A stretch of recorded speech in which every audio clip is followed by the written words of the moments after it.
Hi everybody, thanks for watching. My name's Gary and today we've been joined by James Moorcroft from Leki. Hi, thanks for having me.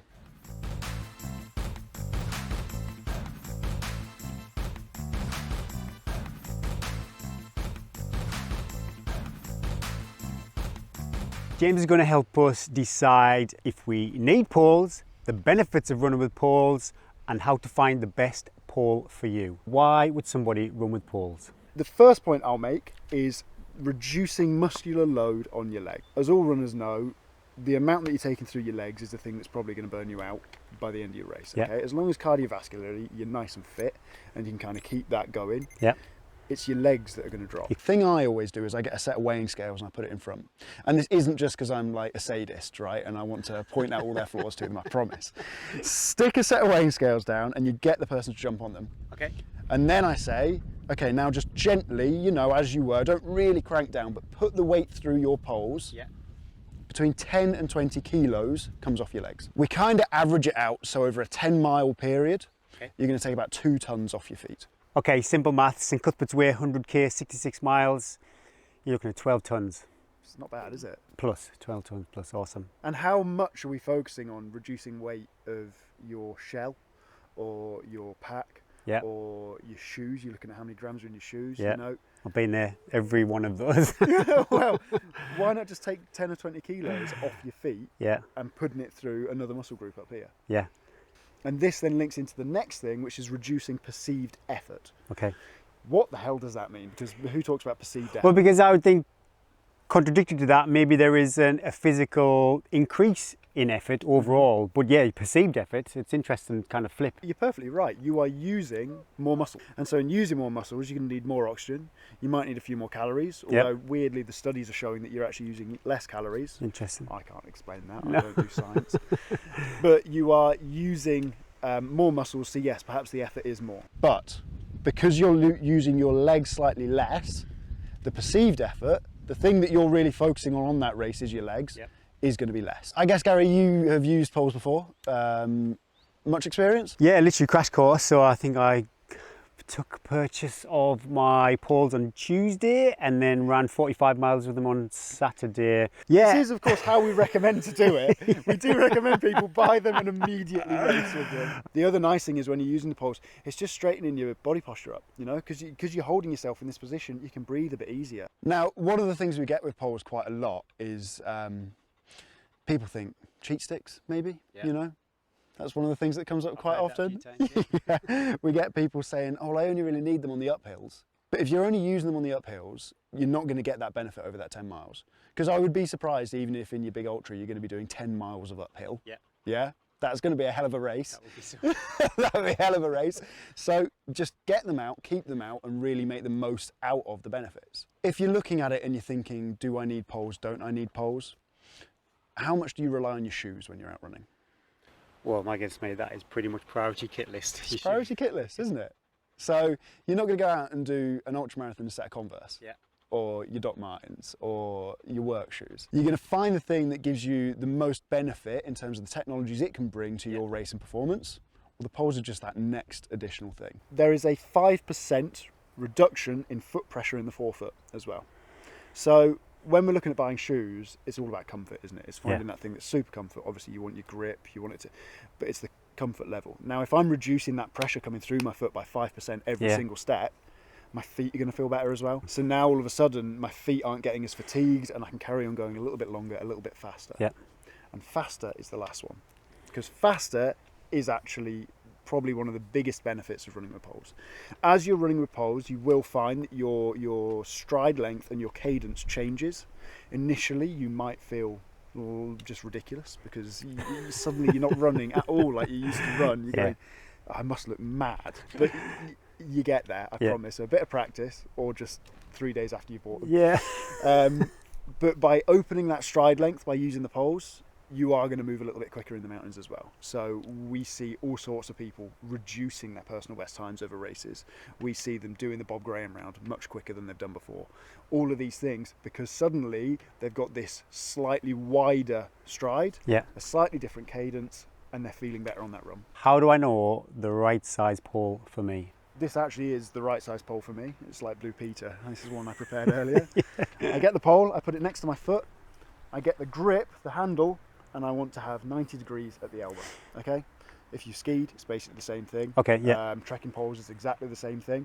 So you want 90 degrees at the elbow there. The reason being, it gives you a neutral wrist position. Yeah. Okay, if it's too tall, then your wrist is going to come up slightly, and that's going to cause stress and fatigue in your wrist, and it can cause injuries. If it's too low, the same thing.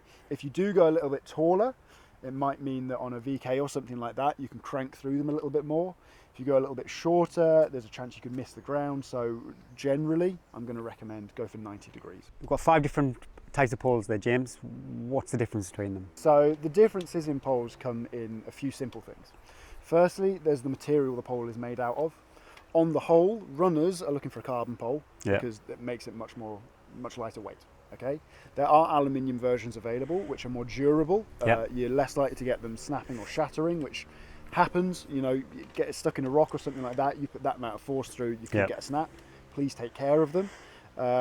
You also get different shaft thicknesses, which again make them either thinner and therefore lighter weight, or they make them thicker and therefore slightly more durable.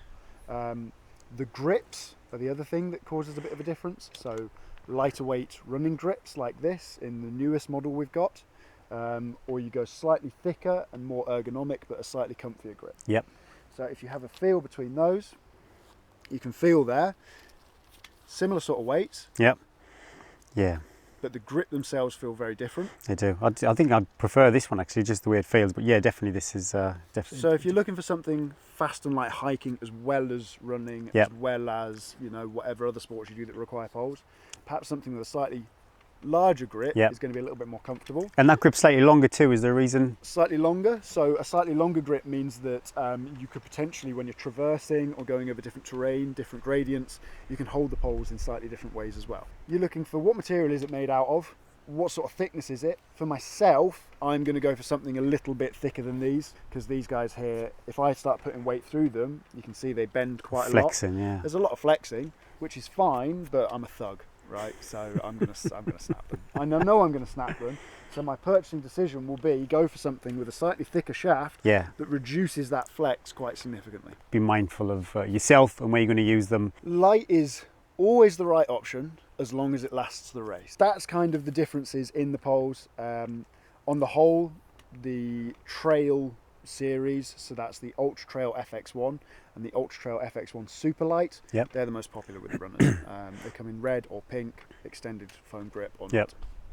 And there's definitely 2 different mechanisms with this grip on the two poles there. Yeah, could you point out the differences there? If people are coming from a trekking background, probably quite a traditional looking strap system, yes? So you put your hand up through the underneath and then you push down, and then that strap now is where I'm going to push the pressure through. That's quite localized pressure, isn't it? There. It's quite localized pressure. Yeah, okay. I'm going to have to use my hand quite a lot more in terms of actually guiding the pole and pushing down through the pole. And that is still quite a traditional way of doing it. We then have the shark system. Okay, so we've got these straps. And I'm sure a lot of you have seen the straps when you've been out and about. A lot of runners are using them now. Leki won 50% of all podiums where poles were allowed in the race last year, and it was by using this system. Why? What are the benefits? Well, firstly, there's the ease of use getting in and out of the system. Push the button down on top, slide the hand out. And it's easy as that. Quick, compared to using something like this, where actually getting in and out, you've got to twist your hand, you've got to concentrate on it a little bit more, and then to get back in, clip, and I'm in. I'm then no longer having to hold on to the grip itself at all. I'm pushing down through the pole just by pushing down through the strap with a much larger surface area on my hand, and that's making that again a more efficient, more comfortable action. Now these straps come in different sizes, so if you need a different size to fit you, you can get that. You can get replacement straps, and there you go, you're in. It's the level of efficiency. What you don't want is something stepping in the way of everything else you have to do when you're out on the trail. So having something that is as efficient as that and then gets put away as quickly as that into your belt or into your pack or a bandolier. I like the belts. I will say I like the belts. Okay. That's going to make life a lot easier. I like the sound of poles. I know what size poles I should use. I can get them on and off. Excellent. Should we go and have a play? Yeah, sounds good. Let's go. Okay, we've come down to the woods. So what are the fundamentals? So there are some key things. So everything we've spoken about so far, this is where we now kind of put it into practice. First thing, you've got your poles on. That's excellent. I don't. Mine are stowed away, and we're talking about that efficiency thing. So I've got mine in my pole belt back here. They're out. I'm going to start on the really boring bit. What am I going to start on? Pole etiquette. Yeah. Okay. No one cares. Or right? controversial. But I care so much about this, and a lot of the race organisers really care about this as well, because how often do we see pole tips this far away from someone's eyes? Yeah. You know, they're sharp things. They are quite cumbersome, so we really want to make sure people are using them the right way. Always make sure the tips point towards the ground, okay? We never want to see tips up in the air getting close to people's eyes. So when you're getting your poles out, generally I suggest get the handles, let them drop, and then you grab your sections, pull it and click it in, pull it and click it in, and that way it's always been pointing towards the ground. Yeah, good tip. And kind of whenever you're transitioning, say that you're going through a gate, there's loads of you queuing up to go through a gate, first thing you do is you reach in that point, unclip, poles in one hand, and make sure they're pointing towards the ground. Yeah. Yeah? There is a theme through this, and you'll notice it. Poles point towards the ground. As we're going across a stile, again, unclip, have them through. The other one which people often don't think about is going across a bridge. Like, you know when you go across a bridge and they've got those little gaps in between the slats? Yeah, yeah. Those are pole killers. I know right? where you're going with this. Absolute pole killers. Unclip. Yeah. Hold them and keep the tips pointing towards the ground. When you are folding them away, pull apart a little bit, push in. Unclip first. Yeah. And then we're going to push the buttons in, make sure they're always, yeah. There you go, push it in. And now Nice. just collapse. Just collapses down. And you just fold it so that the tips always face towards the ground. Cool. And that's perfect, absolutely perfect. Oh. And all of this is why we really want you to practice with them whilst you're out and about, because we can get that so smooth. And again, coming back out, just gonna let them drop, pull them down, clip, clip, and we're away. And remember, Gary has only used these in one race and never practiced with them before. And literally well, that's 10 seconds, isn't it, really? If that. You're good and you're away, you're clipped in again, and away you go. Then what are we going to do? Well, really, there's a few key things. Firstly, you don't want to keep your arms completely straight, okay? But you also don't want your arms all the way in here. The reason being, if your arms are all the way in here and you're pushing through, it's a lot of power through the triceps, okay? So a nice kind of relaxed pose with your arms slightly out in front of you. Yep. Quite similar for any of you who ski, you know, it's kind of a skiing pose there. The poles are going to want to be at about a 45-degree angle pointing behind you. Okay. Okay. And the idea behind that is, as we're pushing, the pole gets pushed off behind us, and then it comes back up into that position. Okay. So that's the kind of movement just there. Yeah. That's where all the power's coming from. So the energy's behind you, really. The energy's always behind you. You want them to push you further forward. So the reason I want you to keep your arms slightly straighter is because rather than having it nice and close and getting your triceps to do all of that work, like after 20 hours of doing that, some triceps. all my days. So keep them a little bit straighter, engage your shoulders, engage your back, but also keep that chest up nice and straight. Yeah. As you're pushing down through that now, my chest's up nice and straight and I can just get better oxygen into my lungs. I'm going to be breathing a little bit better, nice deeper breaths. Basically, the fundamentals are relaxed arm swing, 45-degree angle, and then push through, trying to keep those shoulders and your back doing as much of the work as possible. So at the 45 degrees, when you hit that, that would be when you start to push, or would you say maybe land and then as you walk through it and push? So on the whole, the way I've been taught and the way we kind of go through it at Leki, and it is very, very personal. Okay. So it could be, maybe that is the way you like to do it, and that's absolutely fine. I'm not going to tell you that's wrong. There's no braking, I'm not applying any brakes, I'm just rolling with it. Just rolling with it. And then push. I just see that as slight wasted efficiency. If I'm putting the pole in front of me and then stepping through it, I've lost the opportunity to be pushing that whole time. Yeah, fair enough. Whereas if it lands just kind of next to my foot and I push through at that 45-degree angle, I'm getting as much as I can out of the poles, as much as I'm using them. When I was doing, my one, I think I just was doing some kind of nice swinging. Nice swing, yeah. But then I wouldn't brake, and I even wouldn't apply there because I didn't want any energy going up. It would be then I'd apply the push. But what we'll probably do is we'll probably get an extra pole plant in for that same number of steps as you've gone over. I see, cool. You know? So you're just getting a little bit more coming through. Brilliant. Rather than just, it's just... I was just chilling out. swinging my poles. Hey, mate, you did well in the race. You can't complain, can you? Yeah. You can't complain. So again, we don't want to grip the handles too much. Don't want to grip onto those grips too much. Yeah. Nice and relaxed. Just using your finger and your thumb to kind of guide the pole into position. Because if you just let it swing, it does just swing off. Whereas if you use your finger and your little finger and your ring finger, you can just hold it into that position to get that nice 45-degree pole plant and push through. Okay? Brilliant, yeah. We can then go into cadence. We can then go into putting the poles in a certain rhythm and stuff like that. It just gets very complicated. The best thing to do, get out and practice. Like you will start to find your own rhythm. Yeah. You'll start to find how you feel comfortable with it. Yeah. But hopefully, just with that initial thing, a 45-degree and a kind of exaggerated but relaxed arm swing, that's everything you need to do to get yourself running, and then you practice the rest. Yeah. You know, we're on a nice bit of flat road here, but what about if we're going uphill or downhill?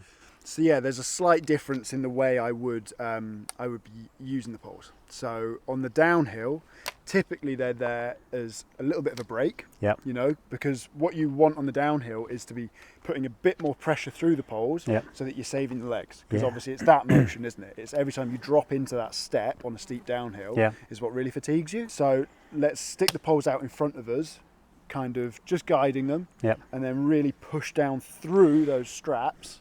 And that means that you can then put as much of your weight as you can through the poles as you're going down. It's going to take it out of your legs. You're going to feel much better. Whereas on the uphills, I'm really going to be pushing hard through and stepping through those poles as I'm going. And again, this is one of those things that as you practice, you'll kind of... You'll find your rhythm, yeah. Okay. We've had loads of chat. So let's have a go. Yeah, let's have a play.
Thanks for your time today, James. I've had a blast. I've learned a load, and clearly I need to learn a lot more. My arms are obsessed with being bent. I'm very mindful of that, so going forward I'm going to take that on board and try and learn. And hopefully at the next ultra, my arms will be a lot straighter. Excellent, good. You've got all this video footage you can review now, so you oh my goodness. have a nice look at it. yeah, it's quite a unique position to be in actually. So it'll be good. It's just one of those things. Practice, practice, practice. The more time you go out with the poles in your hand, even for that 5-10 miler, just get them in your hands, get them practiced. The other nice thing is there are course providers out there. So we work with a number of course providers who do fantastic, both walking and running with poles courses. Some of them designed specifically for ultras. So have a Google, see if you can find some of those if there's people out there who want to learn a little bit more. And then we're going to be at the Wooler Marathon in November. So hopefully if you guys are there, come over, say hello, and any tips and hints I can give you there, I'll do my best. And that's at trailoutlaws.co.uk, and also check out leki.co.uk too. Brilliant. Thank you very much. Thanks for watching everybody. Cheers.